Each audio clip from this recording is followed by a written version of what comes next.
Hello everyone, I am your English mentor और आज मैं लेकर आई हूँ आपके लिए एक बहुत इंटरेस्टिंग पोइट्री। क्या आप जानते हैं इसका नाम क्या है? The violet. But before we start off, can you tell me what does the word violet means? I know you must be thinking that violet has two meanings. One is a flower and the other one is a color. So we are going to talk about a flower which is also violet in color. Right, students? Yes.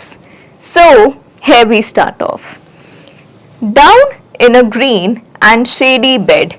So जमीन पर, down यानी कि हम बात कर रहे हैं अर्थ की, यानी कि जमीन की। So down in a green, green यानी कि ग्रासी, राइट, जहां पर भी हमें बहुत ज्यादा ग्रास मिलती है, ग्रीन एनवायरमेंट मिलता है, पार्क्स मिलते हैं, गार्डन्स मिलते हैं, what are they are green in colour. And shady bed, shady bed यानी कि ट्रीज के नीचे हमको क्या मिलता है? शेड मिलती है। शेड यानी कि छांव, जहां पर हम बैठते हैं तो हमें धूप नहीं लगती है, right. A modest violet grew, a modest is a very decent and a simple, तो जो किसी को भी अट्रैक्ट नहीं करना चाहता या फिर जो किसी को भी ल्योर नहीं करना चाहता, तो उनके लिए वर्ड क्या यूज होता है? Modest. Modest is anything that is very simple and grounded. So this flower, which is violet, it was growing in this green and shady place, right? So its stalk was bent, it hung its head.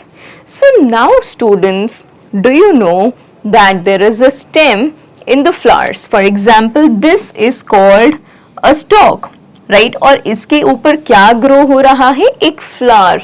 तो flower के wait से वो जो stem होती है वो थोड़ी सी झुक जाती है, राइट। तो उसके झुकने के लिए जो स्टेम होती है वो उसको सपोर्ट करती है, राइट। सो वही हमने यहाँ पढ़ा, its stalk was bent, it hung its head, right. So उसने अपना हेड हंग करा हुआ था, किस वजह से? फ्लावर के वेट की वजह से। As if to hide from view, और देखने में ऐसा लग रहा था कि वो खुद को दिखाना नहीं चाहता। बट क्या ये बात सच है? नहीं।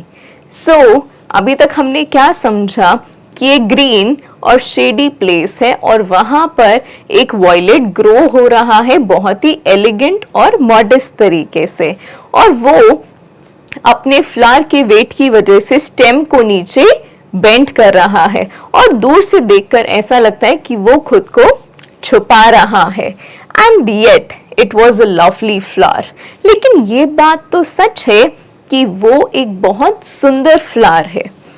Its colour bright and fair, और उसका कलर क्या है? बहुत ही ज्यादा ब्राइट है और फेयर है।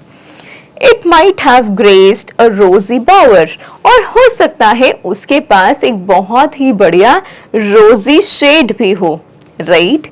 सो इंस्टेड ऑफ हाइडिंग देयर, अब वो अपनी ब्यूटी दिखा सकता है, लेकिन फिर भी अभी वो झुका हुआ है और उसने अपनी ब्यूटी को हाइड किया हुआ है उसी गार्डन में, right. Yet thus it was content to bloom. Content means satisfied. Right, जब आप खुद से खुश होते हो और आपको बहुत ज्यादा आशाएं नहीं होती हैं बदलने की, तो हम वर्ड यूज करते हैं content. So it was happy and satisfied to bloom. Bloom यानी कि ग्रो, ग्रो होना या फिर ज्यादा ब्यूटिफाई होना, right? Because there are different stages in the life of a flower, right? It's a bud first and then it keeps opening up and finally it grows into a big beautiful flower, right? So the flower or the violet was very content, right? जो flower था वो बहुत satisfied था किस चीज से? अपने blooming से। In modest tints arranged, right? Arrayed, right, arid का मतलब होता है अरेंज्ड, यानी कि जो उसके कलर्स हैं वो भी बहुत सिंपल एंड सोफिस्टिकेटेड तरीके से अरेंज्ड हैं, right. Now here I will tell you one more interesting thing that you must be knowing. We have three primary colours, right, और उन प्राइमरी कलर्स में जब हम व्हाइट ऐड करते हैं we get tints of a colour, and whenever we keep adding blacks to it, then we get a shade of that color. For example, red is a primary color, right अब मैं 1 drop of red colour लेती हूँ और उसके अंदर मैं white add करते रहती हूँ, व्हाइट व्हाइट व्हाइट व्हाइट. सो जितने भी मेरे पास शेड्स आते जाए, वो कलर्स आते जाएंगे, I will call them tints of red. And when I add black to this color, to the color red, I will start getting shades of red. So this is the difference between tints of a color and shades of a color, right? So हमने यहाँ पे समझा कि tints क्या होते हैं, right? In modest tints, tints यानी कि बहुत ही light color है और in it has a portion of white in it.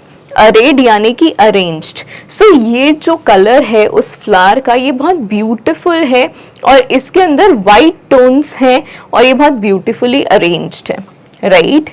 So and they are diffused a sweet perfume within the silent shade. और वहाँ पर उस फ्लावर के बहुत ही ज़्यादा अच्छे फ्रेग्रेंस की वजह से आसपास में जितना भी सराउंडिंग्स है, एनवायरनमेंट है, उसमें एक बहुत अच्छा ऑरा क्रिएट हो गया है. क्यों? क्योंकि उसके स्वीट फ्रेग्रेंस से इट फील्स कि वहाँ पे परफ्यूम किसी ने स्प्रे करा हो, right? It has diffused with the air. Diffused यानी कि घुल मिल जाना, राइट? जैसे मैं अगर यहाँ पर अभी कोई परफ्यूम स्प्रे करूँगी तो वो हवा में डिफ्यूज हो जाएगा, यानी कि मिक्स अप हो जाएगा. So within the silent shade, silent shade यानी कि आसपास तो एक अच्छी ठंडी जगह है और वहाँ पे कोई शोर नहीं है. It's a very silent place. So then let me go to the valley, go this pretty flower to see that I may also learn to grow in sweet humility. So the poet is saying कि मैं भी valley जाना चाहता हूँ, right? तो इससे हमें क्या मालूम चलता है कि ये फ्लावर कहाँ पर है? वैली में है. और पोएट वहाँ जाकर देखना चाहता है कि वो फ्लावर कितना ज़्यादा प्रिटी है और वो उससे ये भी सीखना चाहते हैं कि कैसे हम लोग ग्रो कर सकते हैं ह्यूमिलिटी से. ह्यूमिलिटी यानी कि बहुत ही आराम से और प्यार से, right? So I would say that इस पोइट्री का जो लेसन है और मैसेज है वो ये है कि हम हमेशा ग्रो कर सकते हैं अपने साइलेंस में, right? And we can always choose to beautify our own self in a very silent manner. You must have seen people who will make progress of this much and will talk about this much, right? Example, उन्होंने एक दिन walk पर गए and they will start saying that I have started doing exercise and I will reduce my weight, I will get fit, right? So their hard work was this much but their announcements were this much. But हमको क्या ध्यान रखना है कि हमारी मेहनत इतनी होनी चाहिए और हमारी अनाउंसमेंट्स कम होने चाहिए. Just like a flower that it will keep on growing and growing and growing and it will look so beautiful but still it will never make noise about it and it will always be humble and grounded, right? तो जितना जितना उसमें qualities आते जाएंगी, जितना जितना वो सुंदर होगा वो उतना ज़्यादा झुकता जाएगा और जितनी भी कोई भी स्टेम बैरन होगी, खाली होगी, वो उतनी ही ज़्यादा स्टिफ होगी. सो हमें ये भी समझना है कि जब भी हम बहुत ही ज़्यादा एटीट्यूड वाला इंसान को मिलते हैं या बहुत ज़्यादा ईगोइस्टिक रहते हैं तो हम बहुत ही ज़्यादा नॉन एडजस्टिंग हो जाते हैं, राइट? लेकिन वही इंसान के पास जब बहुत सारी क्वालिटीज़ होती हैं, बहुत सारे ट्रेट्स होते हैं तो वो नेचुरली थोड़ा सा बेंड कर जाते हैं, नेचुरली थोड़ा सा झुक जाते हैं और उनके बिहेवियर में होती है politeness, humbleness. So this is what we can learn from a very simple yet a very beautiful flower, violet, right? So I hope आपको ये पोइट्री समझ में आई होगी और आप इसको एक बार फिर से ज़रूर पढ़ेंगे और उसके बाद we are going to attend a few questions on this. Yes. So first up we have the word meanings. Now the first word is modest. So modest is anything that is not trying to impress others, यानी कि वो simple है, sober है, elegant है, sophisticated है और वो कभी भी कोई भी दिखावा करके किसी को भी इम्प्रेस नहीं करना चाहते। स्टॉक, स्टॉक यानी कि वो thin stem that supports a flower, जिसके ऊपर फ्लावर का पूरा भार होता है, वेट होता है। Graced, graced means to make more attractive, जब भी आप ज्यादा अट्रैक्टिव लगते हैं तो आप बहुत ग्रेसफुल लगते हैं, so the word for that is grace. And humility, humility means quality of being humble, right, quality of being humble, humble यानी कि बहुत ग्राउंडेड होना, स्वीट होना, पोलाइट होना, राइट। डिफ्यूज्ड, डिफ्यूज्ड यानी कि बहुत ज्यादा स्प्रेड हो जाना और हवा में घुल मिल जाना। Arrayed, arrayed means arranged, यानी कि एक अच्छे तरीके से अरेंज होना। Pretty, pretty means beautiful as we already know. Then it's content, content is happy and satisfied. So these are the words that we learned in this poetry, and I hope that you will also try to memorize these words and use it in your daily life so that your vocabulary improves and you are also able to talk in English very confidently. Right, students? Yes. So now it's time for us to prepare for some conceptual question answers. So first up we have tick the correct answer. यहाँ पर हमको एक question के 3 options मिलेंगे और 3 options में से एक ऑप्शन करेक्ट है, तो क्या आप मेरी मदद करेंगे वो एक ऑप्शन पहचानने में? Yes. So first statement is which flower has been described in the poem? poem में कौन से फ्लावर को डिस्क्राइब करा गया है? रोज, डेजी और violet? Yes. So the answer is violet. The color of the violet is dull, dark or bright. So flower का colour कैसा है? Yes, it is bright. The flower grew in a valley, pond or river. So वो flower कहाँ पर grow हो रहा है? एक वैली में। And now we will attempt a few questions orally. Orally यानी कि बोलकर। So answer these questions orally. How was the stalk of the flower? So the stalk of the flower was thin, right? And can you recall what does the word stalk means? It is the thin stem which supports the flower. So what quality did the violet have that made it bloom? Right? So वो कौन सी quality थी जो उसको बहुत ही ज़्यादा grow करने में help कर रही थी? So it was basically very bright and fair in color, so that helped it to bloom and grow, right? And also it was very content. Content यानी कि it was very satisfied and happy with its situation. So why does the poet want to go to the valley? Poet क्यों जाना चाहता है valley?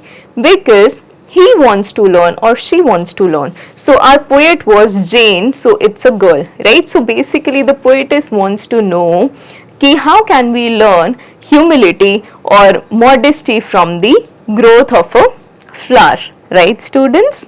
Yes.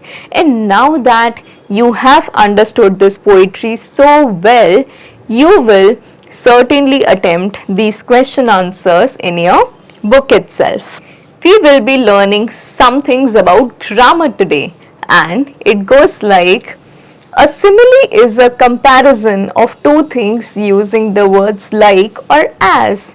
तो simile ना एक poetic device होती है जो poets use करते हैं दो चीज़ों में comparison लाने के लिए, जैसे कि he is smiling like a star और he is shining like a star.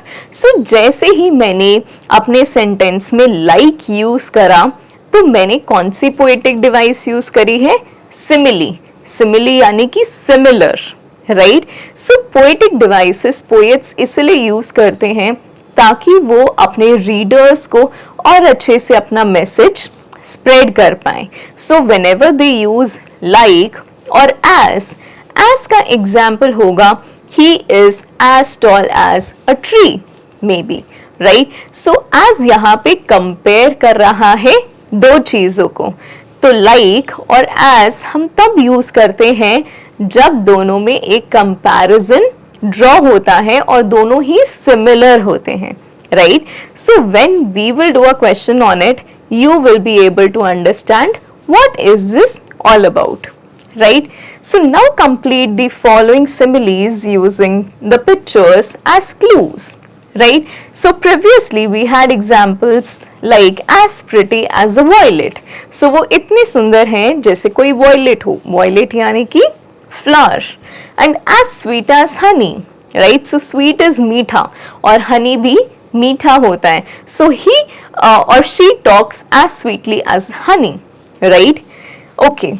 So as red as a rose, the right answer would be rose because they have given us the image of a rose. So as green as grass, here up we have grass. As sour as a lemon. As round as an orange. This is orange. As colorful as a rainbow. So when we attempted all these parts, हम लोग क्या कर रहे थे, एक comparison draw, दो अलग चीजों को साथ में कंपेयर करें ताकि हम एक बात उनके बारे में समझ पाए, और इसी ट्रेट को हम बोलते हैं simile, right? Now we will understand a bit more about word pair. So the words that have the same spellings and sounds but have different meanings are called homonyms. तो हम जब भी दो वर्ड्स जो कि बिल्कुल एक जैसे साउंड करते हैं और उनके स्पेलिंग भी सेम होते हैं लेकिन उनके मतलब में काफी फर्क होता है, तो ऐसे वर्ड्स को हम क्या बोलते हैं, homonyms, right? So for example, violet is name of a flower and also name of a color. जैसे मैंने आपको इस पोइट्री के स्टार्टिंग में बताया था कि वॉयलेट एक कलर भी होता है और एक फ्लावर भी होता है, जैसे ऑरेंज एक फ्रूट भी होता है और एक कलर भी होता है. दोनों के स्पेलिंग भी सेम है और दोनों की साउंड्स भी सेम है, प्रोनाउंसिएशन भी सेम है, लेकिन फर्क क्या है, सिर्फ और सिर्फ मीनिंग्स का, right? So thus the word violet has two different meanings. हमने ये देखा कि violet के दो अलग अलग मीनिंग हैं जबकि उसकी स्पेलिंग और प्रोनाउंसिएशन बिल्कुल सेम है. So here are some more examples like teeth. Teeth over here. Teeth of a human being. We all have teeth, right? And teeth of a comb. So comb में, for example, this is a comb, right? अब उसके अंदर जो चीज हम use करते हैं to comb our hair, this is called teeth of the comb. Face of a girl. As you can see, this is the face of a girl, and now face of a clock. This is the face of a clock. Neck of a boy, right? As you can see that this is the neck of the boy, or this is the neck of a person, and this is the neck of a bottle, right? तो bottle के नेक को भी हम नेक ही बोलते हैं. दोनों का मतलब सेम है, दोनों का मतलब डिफरेंट है बट उनके स्पेलिंग्स और प्रोनाउंसिएशन बिल्कुल सेम है. Now we will see that use a dictionary and find out two meanings of the following words. Make sentences with each of these words. So अब आपको डिक्शनरी यूज करनी है और मुझको बताना है कि एक वर्ड जिसके सेम स्पेलिंग और सेम प्रोनाउंसिएशन है बट दो मीनिंग्स हैं, तो ऐसे वर्ड्स के आपको दो सेंटेंसेस बनाने हैं. जैसे कि first pair is fair and fare. Now you will have to open the dictionary, find the meaning of it, and there should be two meanings at least, and you have to frame a sentence with each meaning. So there would be words like lead, bark and spring and bear. So इन सब words आपको dictionary में देकर उनसे एक एक sentence जरूर बनाना है, and this is going to be your home task today. And now we will do unjumbling. right? So unjumble these letters to make the name of the flowers. Now these are some jumbled letters और हमें इनको rearrange करके एक proper word बनाना है जो कि एक flower का नाम भी होगा. So the first one is SORE. So what is the flower that we can make with the help of these letters? You need to think a little. So after thinking, what did you conclude? Yes, the answer is rose. R-O-S-E. So we used R, O, S and E. हमने सारे letters use करके उनको rearrange करा और कौन सा flower बनाया? Rose. Next up we have daisy. Next up we have daisy. Third is lotus. Then we have tulip. Now these are the two flowers which you have to guess by yourself and write it in your book only. Now find out the words given in the bubbles in the word grid. तो अब हमको ये सारे colours और ये सारे words ढूंढने हैं कहाँ पर? इस वर्ड ग्रिड में. So this is also going to be a very fun related activity for you and I hope that you will enjoy attempting it in your book. Moving on, we will do some competency based assessment like we always do. So we will do some writing, speaking and value related questions by ourselves, and I really hope that you loved reading this poetry, and I hope to see you super soon with a new topic on a new day. Till then, take care and bye bye.